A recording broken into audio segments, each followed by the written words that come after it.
L'enregistrement. D'accord. OK. Donc, bonsoir tout le monde. Mhm. J'espère que vous allez bien.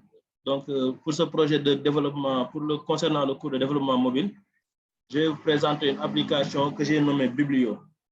Donc, le but de l'application, c'est de pouvoir gérer une bibliothèque et de permettre aux adhérents de pouvoir voir quels sont les livres qui sont disponibles et de pouvoir réserver un livre pour ensuite le récupérer et puis le rendre. Et tout ça, voilà, directement grâce à l'application. Donc, je vais d'abord faire une petite introduction, présentation projet, montrer la conception. Dans la conception, bon, je vais juste montrer le diagramme de cas d'utilisation, diagramme de classe. Ensuite, je vais présenter le code partie back-end, front-end et faire une petite démonstration pour vous montrer ce que j'ai eu à faire jusque-là sur l'application. Donc, le projet Biblio vise à mettre en place une application mobile permettant à des adhérents d'une bibliothèque de pouvoir réserver des livres en ligne. Donc, il leur permet de voir des livres disponibles, mais aussi d'avoir un aperçu de leur contenu, tel que l'auteur, la description du livre. Le prêt ne sera effectif que s'il est validé par un bibliothécaire. Ces derniers vont disposer d'une application web qui leur permettra de gérer la bibliothèque, les prêts ainsi que les adhérents. Donc, pour ce qui concerne l'application web, je ne l'ai pas encore commencé parce que vu que c'est un projet que je veux mener jusqu'à la fin, donc j'ai décidé de faire juste la partie flotteur. Donc, de commencer la partie flotteur pour pouvoir présenter pour ce cours. Donc, la conception, donc les principaux acteurs sont le bibliothécaire et l'adhérent. Donc, il y a le bibliothécaire, il est chargé de rajouter, modifier, supprimer des livres sur la plateforme. Il valide, refuse des prêts ou bien les marques comme rendues lorsque le livre est restitué. Donc, l'adhérent, il peut consulter un livre, rechercher un livre spécifique, faire la réservation si le livre est encore disponible. Donc, ça, c'est un diagramme de cas d'utilisation. Donc, l'adhérent, il peut rechercher un livre, donc afficher les détails d'un livre, effectuer une demande de prêt, afficher la liste des livres empruntés ou bien gérer son profil. Donc, pour faire ça, il faut d'abord qu'il s'authentifie. Donc, le bibliothécaire, il peut faire le CRUD, ajouter, lire ou bien update un livre ou bien même supprimer un livre. Bon, CRUD des catégories parce que les livres et les catégories sont liés. Il peut ajouter les adhérents lorsqu'on s'inscrit à la bibliothèque. Donc, c'est au bibliothécaire de vous ouvrir un compte directement. Donc, il peut valider un prêt ou bien refuser un prêt.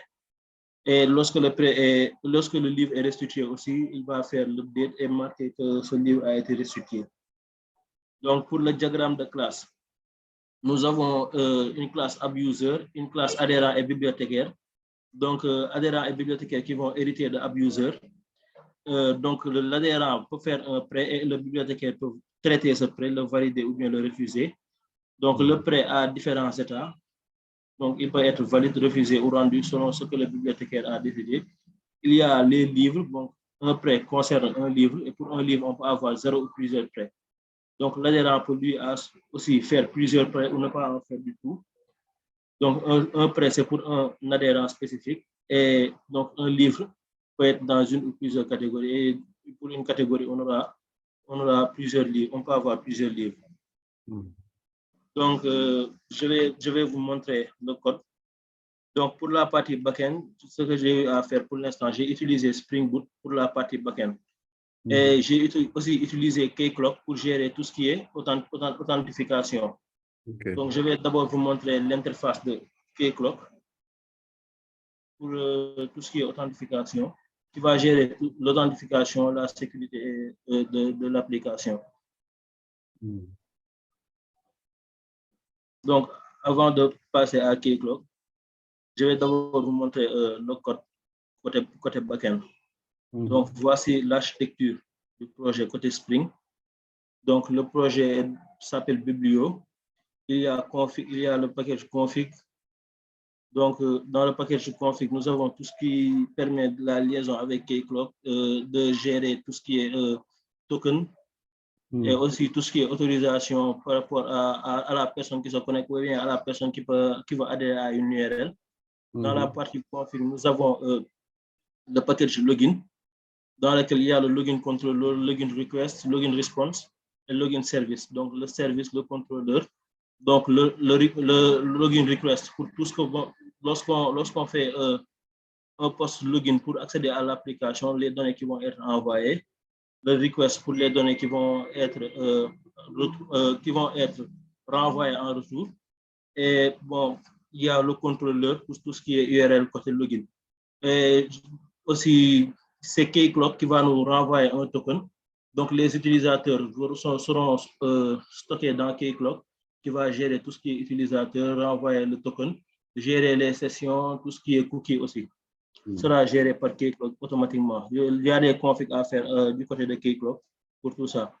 Donc, après le package config, il y a le package contrôleur où il y a les contrôleurs pour toutes les URL de l'application. Pour les adhérents, les utilisateurs, bibliothécaires, catégories, contrôleur, livre. Je vais vous montrer un exemple. Par exemple, si on prend livre contrôleur, donc il communique avec le service livre-service. Et donc, je fais juste des appels de méthodes, des méthodes qui sont dans livre-service. Donc, tout ce qui est partie fonctionnelle est géré dans l'implémentation du service. Donc, quand on va dans service, on a les interfaces. Donc, livre-service, tout ça. Comme quand on va dans livre-service, nous avons les différentes méthodes. Et dans le package implémentation, nous avons l'implémentation de toutes ces méthodes-là. Donc, le contrôleur, pour plus d'abstraction, le contrôleur va communiquer avec le contrôleur livre-contrôleur va communiquer avec le service livre-service afin de pouvoir faire des appels de méthode et pouvoir renvoyer les données qui sont demandées par l'utilisateur connecté. Okay. Il y a les repositories pour chaque entité. Nous avons un repository qui permet de pouvoir se connecter à JPA et de faire le mapping relationnel objet. Ouvre un des fichiers repository, une des classes pour voir qu'est-ce que tu attends ici. GPA repository, ok. Extend GPA repository. Et donc, après, on pourra utiliser les méthodes que nous fournissent cette interface. D'accord, parfait. Il y a le mapper, les mappeurs. Donc, pour chaque classe, j'ai créé un mapper parce que, en fait, j'ai utilisé des DTO. Donc, avec les DTO, cela permet juste que l'utilisateur n'aura pas accès aux données de la base. Mais lorsqu'il fera une requête, ces données seront d'abord mappées et seulement les données que peut voir l'utilisateur lui seront renvoyées. Lorsque l'utilisateur aussi veut faire une requête post, par exemple, il ne pourra saisir que les données dont on a besoin. Tout le reste qui est soit automatiquement généré, comme l'ID, comme par exemple, certains champs qui sont automatiquement générés ne sont pas visibles par l'utilisateur. Donc, ça se fera automatiquement côté backend. Montre-moi la classe principale, la biblio-application. Biblio-application. Il y a ça. J'ai mis juste le estampé pour après, ça va me permettre de pouvoir gérer tout ce qui est avec Keycloak, tout ça. D'accord. Parfait. Il y a aussi les DTO. On verra tout à l'heure. OK. Maintenant, montre-moi le fichier de ressources ici, dedans, fichier de configuration. Voilà, le fichier de configuration, j'ai utilisé YAML. Application. Juste ouvre-le. OK. Oui. Donc là, Postgres. Pour cette partie, c'est la connexion avec, nous avons ici la connexion à la base de données, qui est une base de données Postgres. Ici, nous avons la connexion avec Keycloak pour gérer tout ce qui est authentification. Voilà, nous utilisons le port 8081.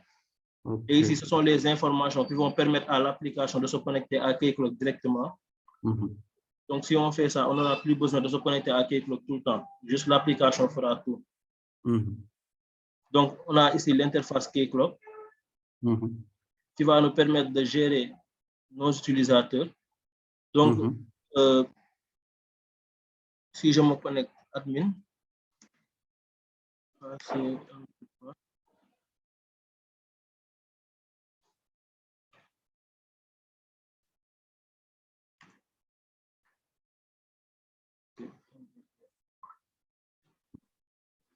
voilà. Ici, nous avons l'interface de Keycloak. Donc, voici le realm du projet Biblio. Donc, on peut gérer ici, on aura nos différents utilisateurs. On pourra, pour chaque utilisateur, gérer les rôles, tout ce qui est rôle. Et si on le veut aussi, on pourra gérer les sessions, les cookies, l'envoi de mails et tout ce qui est en rapport avec authentification, modification de mot de passe ou bien changement de mot de passe lorsqu'on a oublié son mot de passe. Keycloak gère tout ça pour nous. Donc, il suffit juste de mettre les configurations qu'il faut. Oui, maintenant, vas-y sur le back-end réellement. Spring Le Boot. back-end. D'accord. Ou bien tu me montres l'application, comme ça on verra comment le back-end tu l'utilises. Flutter. Donc, ici, c'est la partie Flutter. J'espère que ça fonctionne. Ah, oui, je vais vous faire des tests. Donc, ici. OK. Ouvre-moi. Ah, d'accord. Tu l'as déployé? Non, c'est juste en local. Ah, OK. C'est bon. Vas-y. Je peux masquer cette barre ou bien? Quelle barre? Là. Hein? Là où on a mis, vous êtes en train de partager votre écran pour essayer de masquer tout ça. Oui. Bon, si tu ne désactives pas le partage. En tout cas, nous voyons l'émulateur. D'accord. Qu'est-ce qui te dérange? Non, je voulais juste masquer ça pour. Donc, ici, si je me connecte, l'émulateur est un peu lent. Donc, là, donc, je vais mettre un mot de passe. Voilà. Donc, vous allez voir ici, il y aura les réponses. Donc, ici, j'ai mis un mauvais mot de passe. Donc, si le mot de passe ne correspond pas, il va vous renvoyer ce pop-up et dire que l'email ou le mot de passe est incorrect.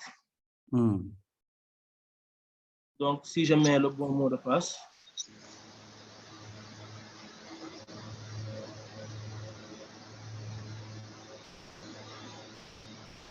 donc ici, vous voyez, j'ai mis en print le token pour qu'on puisse voir le token qui est renvoyé. D'accord. Donc, on note que ce token, il est renvoyé par Keycloak, celui qui nous renvoie un token, et dans lequel sont stockées les différentes informations de connexion.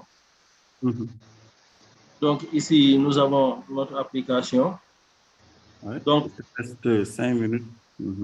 Voilà, j'ai les livres les plus demandés. Par exemple, dans un livre, il y a le champ plus demandé qui est un boolean true ou false. Donc, ici, il me renvoie les livres qui ont comme champ plus demandé true. Nous avons Titanic, Java, Python. Lorsque j'appuie, par exemple, sur Titanic, j'ai les détails du livre.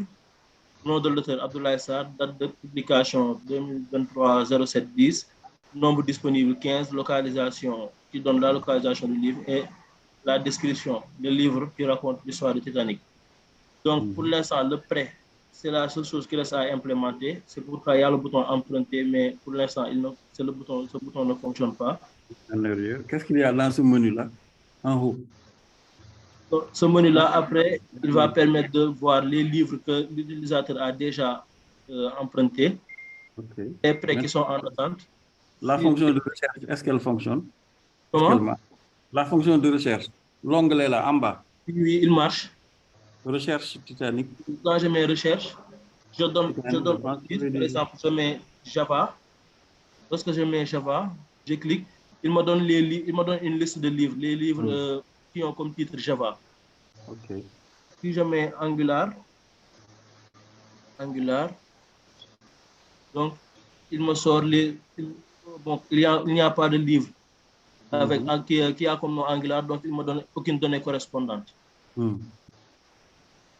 Donc voilà, si je mets peut-être, je pense qu'il y a un livre Python.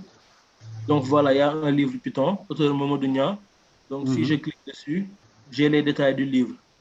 Le livre Python. Donc comme je disais tout à l'heure, il ne reste qu'à implémenter le prêt. Donc ici, le profil. Nous avons aussi le profil de l'utilisateur qui est connecté. Donc les différentes informations que l'on récupère à partir du token. Donc on peut modifier son profil. Par exemple, bon, villa numéro PA20 villa numéro 4551. Je mets juste parcelle. Et si je mets modifier le profil, voilà, votre profil mis à jour avec succès. Donc, nous voyons que son adresse a changé. OK. Donc ici, nous avons le bouton de déconnexion qui permet de se déconnecter, qui permet à l'utilisateur de se déconnecter. Donc, voulez-vous vous déconnecter? Oui. Donc, il nous renvoie vers la page login. Donc, pour le projet, il ne reste qu'à implémenter le prêt. OK. Le prêt. Et Des images. le signe, quand on n'a pas de compte, clique là-bas pour voir. Comment? Si, par exemple, à l'arrivée, on n'a pas de compte, clique là-bas, je veux voir si ça, ou bien tu l'as simplement mis là-bas. Je l'ai simplement mis là. Hein? Je l'ai simplement mis là, je ne l'ai pas encore Ah, tu ne l'as implémenté. pas encore implémenté. Ah, d'accord. Bon. Mais ce serait bien, peut-être, je ne sais pas, dans la version finale, de prendre en compte le fait que l'on puisse se connecter en utilisant les comptes Google, Facebook. Ça, ce n'est pas compliqué à implémenter. D'accord, d'accord. Je pense qu'avec Firebase, je pourrais le faire avec Firebase. Voilà, avec Firebase, au lieu de créer des comptes. Voilà.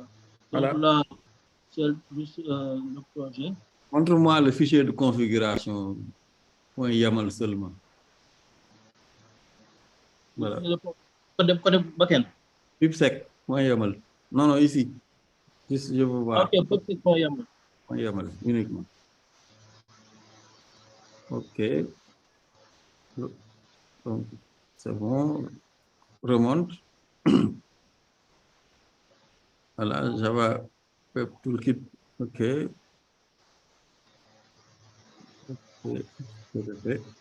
Bon.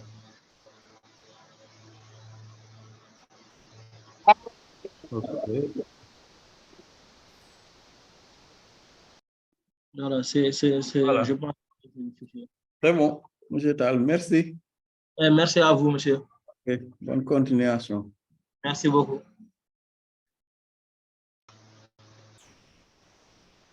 Je pense que c'est moi.